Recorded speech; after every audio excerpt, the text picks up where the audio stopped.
ભારત પાકિસ્તાન વચ્ચે દુબઈમાં મહામુકાબલો થવાનો છે। એશિયા કપ ક્રિકેટ ટુર્નામેન્ટમાં આ મહામુકાબલો થઈ રહ્યો છે।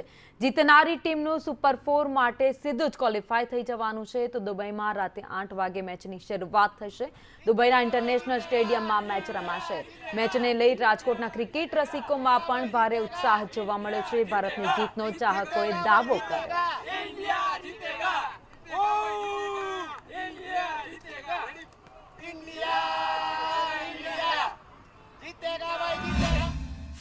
એશિયા કપમાં આજે ભારત અને પાકિસ્તાન વચ્ચે મહામુકાબલો છે, ત્યારે રંગીલા રાજકોટના લોકોનો કેવો ઉત્સાહ છે આપણે જાણીશું। શું કહેશો, આજે ભારત પાકિસ્તાન વચ્ચેનો મેચ છે, કોનું પલડું ભારે છે? ભારતનું જ ભારે છે પલડું। કયો પ્લેયર છે જેના ઉપર તમને આશા છે કે વધારે રન કરશે અને વધારે વિકેટ લેશે? સૂર્યા બેટિંગમાં અને બોલિંગમાં આપણે બુમરાહ। તમને શું લાગે છે કયો પ્લેયર આજે સૌથી વધારે રન મારશે, છગ્ગા ફટકારશે? અભિષેક શર્મા આજે એવું લાગે છે કે ફૂલ ફોર્મમાં છે, એટલે સૌથી વધારે રન અભિષેક શર્માના બેટથી આપણને જોવા મળી શકે। પાકિસ્તાનને ધોઈ નાખશે એકલો અભિષેક શર્મા। બરાબર, એક સોશિયલ મીડિયામાં ટ્રેન્ડ ચાલી રહ્યું છે કે મેચને લઈને બોયકોટ કરવામાં આવે, શું કહેશો? ના એવું કાંઈ નથી।